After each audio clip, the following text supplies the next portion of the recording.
Employ share scheme में अभी तक जो हमने पढ़ा था उसमें एक सिनेरियो पूरा पढ़ा था और एक हाफ पढ़ा था।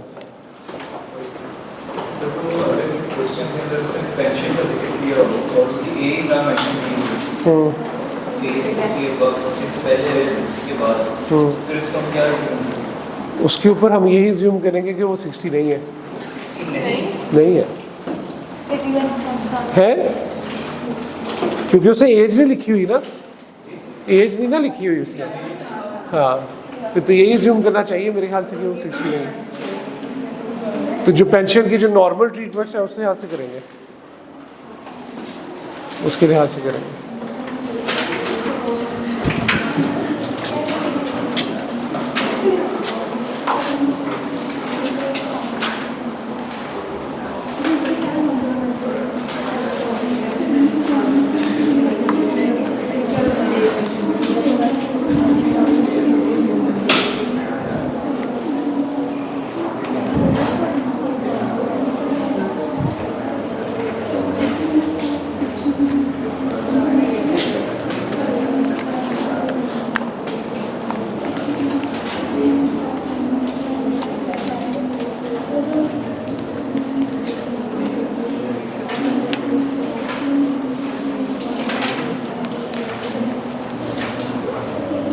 करें स्टार्ट।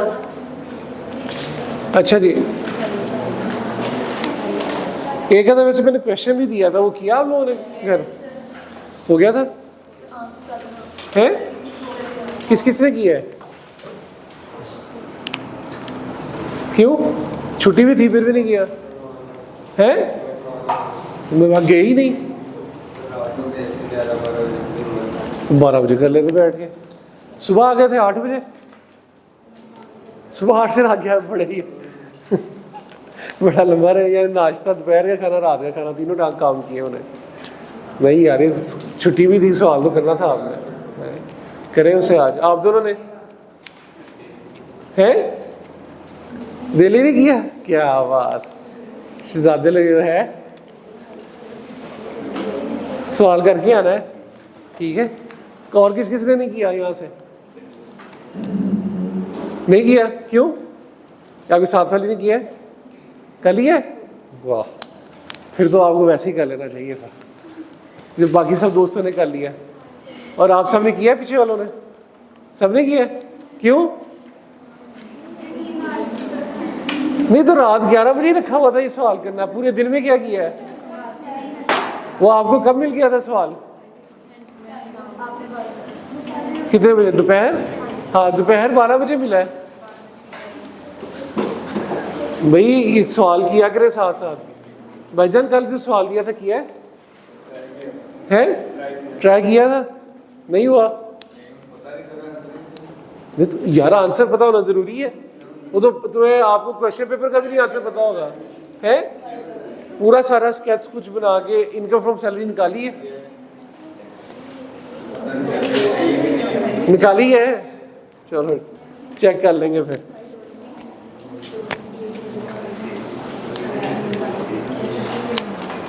चलिए क्वेश्चन किया है कल जो दिया था?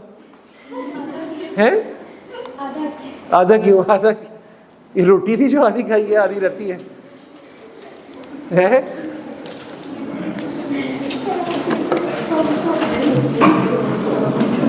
अच्छा जी, हमारा जो टॉपिक चल रहा था ऑप्शंस का, एम्प्लॉय शेयर स्कीम का। बेसिकली एम्प्लॉय शेयर स्कीम में हमने एक सिनेरियो पढ़ा था ऑप्शन का, ठीक है, कि हमने ऑप्शन लिया और ऑप्शन सेल आउट कर दिया। इस सिनेरियो में मैंने आपको बताया था कि ऑप्शंस जो होते हैं दीज आर नॉट शेयर्स, ठीक है। It is the right to acquire the shares. एक पीस ऑफ पेपर होता है, उस पर लिखा होता है कि ये बंदा जब शेयर्स को दिया जाएगा तब ये इतने शेयर्स इतनी कीमत पे ये खरीद सकता है। तो options are not shares, this is an option. इस ऑप्शन को भी सेल किया जा सकता है। आपने ऑप्शन नहीं ली टैक्स ईयर 2020 में और आपने टैक्स ईयर 2021 में, यहाँ पे आपने ऑप्शन ली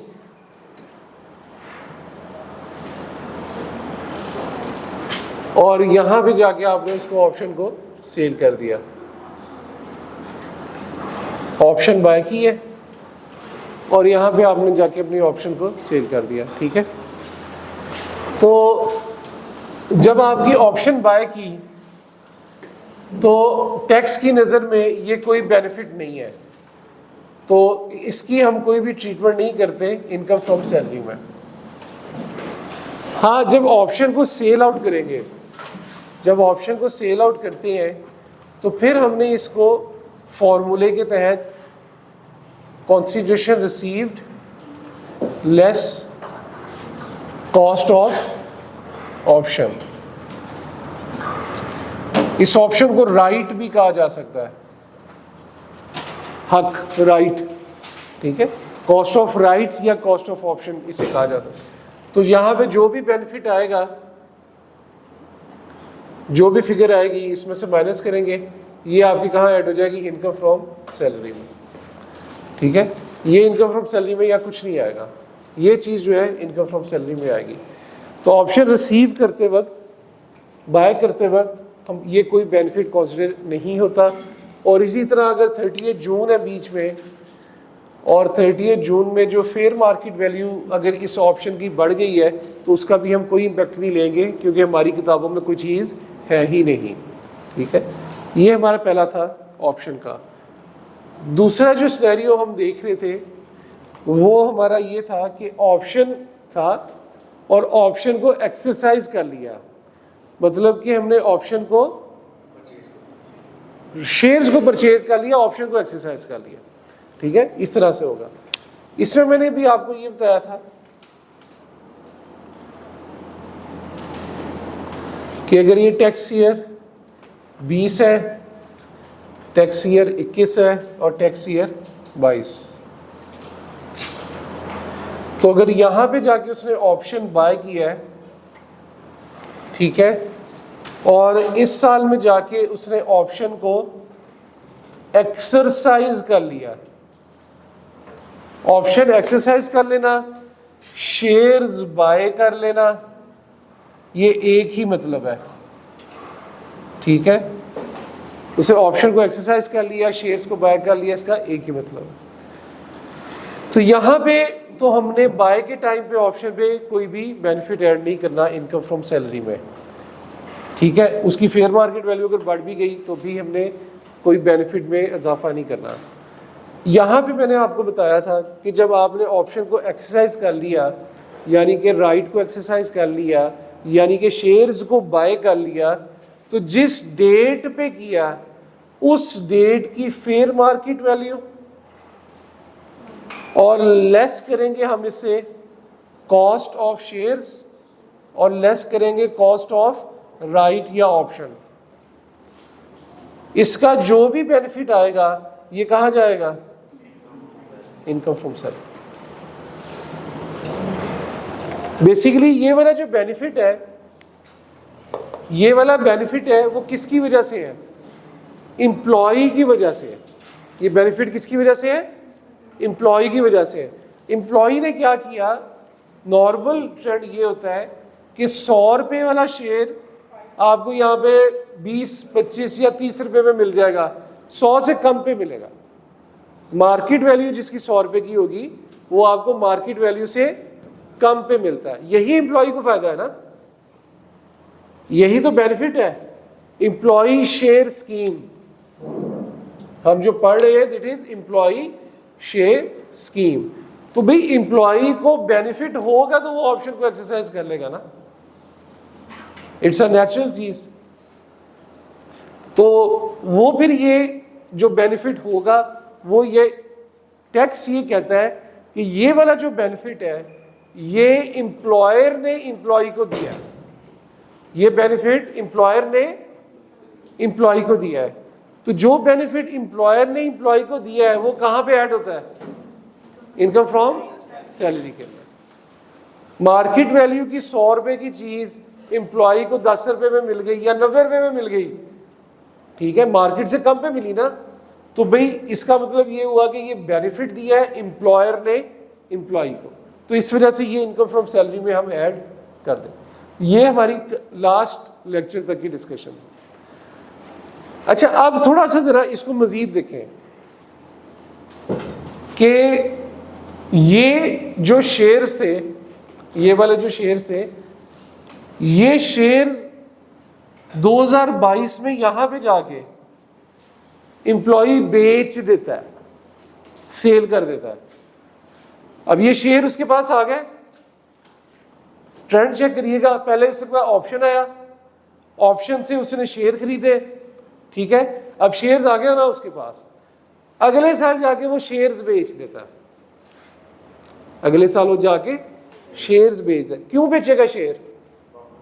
प्रॉफिट करने के लिए ना, ऐसे ही है ना, मतलब कि उसका जो 100 रुपए का शेयर उसे 90 में मिला था, अब उसकी मार्केट वैल्यू जो है वो 200 रुपये हो गई है, तो वो बेच देगा, ठीक है। तो क्या होना चाहिए यहां पे formula? Consideration received,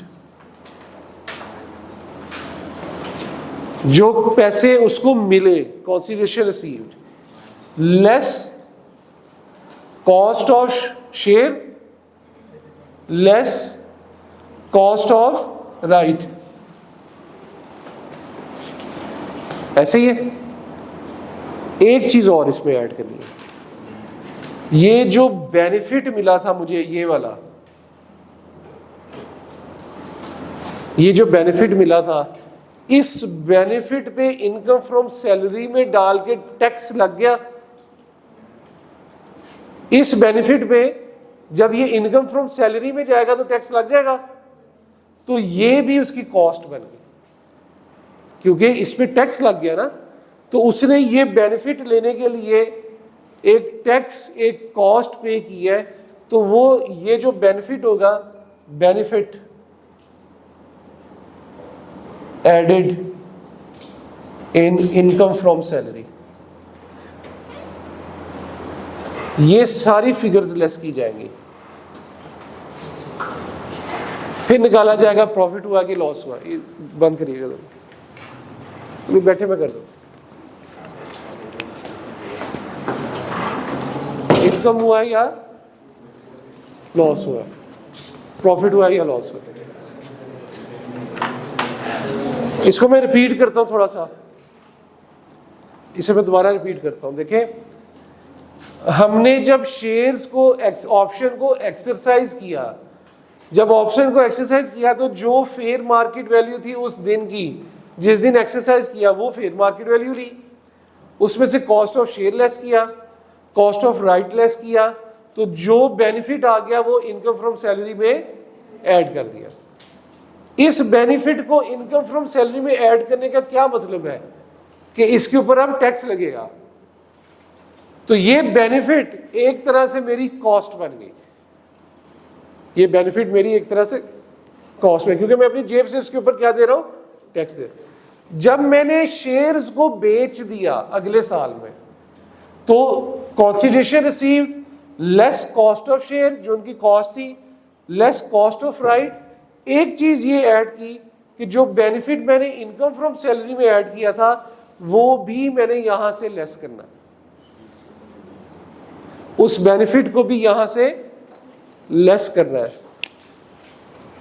less benefit added in income from salary. इस कंसीडरेशन रिसीव में से ये लेस करूंगा तो फिर मेरा प्रॉफिट या लॉस निकलेगा। All clear? समझ लगी कुछ? समझ लगी कुछ कि नहीं लगी? बताएं, आप लोगों को लगी? हमजा क्लियर है? लास्ट में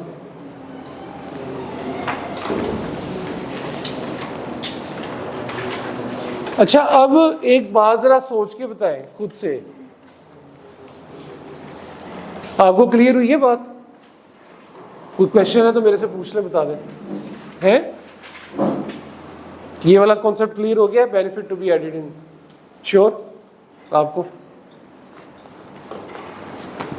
अच्छा, अब क्या हुआ, एक बात जरा खुद से सोच के बतानी है। यहां पे जो बेनिफिट हो रहा था, ये जो बेनिफिट हो रहा था, ये एम्प्लॉय को बेनिफिट किसकी वजह से था? एम्प्लॉयर की वजह से। तो ये किधर ऐड किया? सैलरी में। यहां पे अगर गेन आ गया, ये किसकी वजह से उसे फायदा हो रहा है? शेयर की वैल्यू बढ़ने की वजह से। यहां पे जो गेन आ रहा है वो किस वजह से आ रहा है? शेयर की वैल्यू बढ़ने की वजह से। तो ये किधर जाना चाहिए? Capital gain. तो ये जो है इनकम फ्रॉम कैपिटल गेन में जाए, क्योंकि जब उसने ऑप्शंस को एक्सरसाइज किया तो वो सरासर बेनिफिट कहां का था? इंप्लॉयर ने इंप्लॉय को दिया। 100 रुपए की चीज इंप्लॉयर ने इंप्लॉय को कितने की दे दी? 50 रुपए में। तो 50 का जो बेनिफिट मिला वो सरासर इंप्लॉयर ने इंप्लॉय को बेनिफिट दिया टोटली, ठीक है। तो इसलिए उसे हमने कहा ऐड किया? Income from salary. अब वो साल रखे, 2 साल रखे, 3 साल रखे, अब तो उसकी मलकियत है ना। अब वो जब भी बेचेगा वो ये सोच के बेचेगा कि इस शेयर की वैल्यू कब बढ़ेगी। तो जब वो शेयर की वैल्यू बढ़ने का इंतजार करके बेचेगा तो अब जो बेनिफिट मिला है वो उसको एम्प्लॉयर की वजह से नहीं मिला, वो बल्कि उसको शेयर की कीमत बढ़ने की वजह से मिला। तो इस वजह से उसे किधर ऐड करूंगा? Income from capital gain. लगी समझ?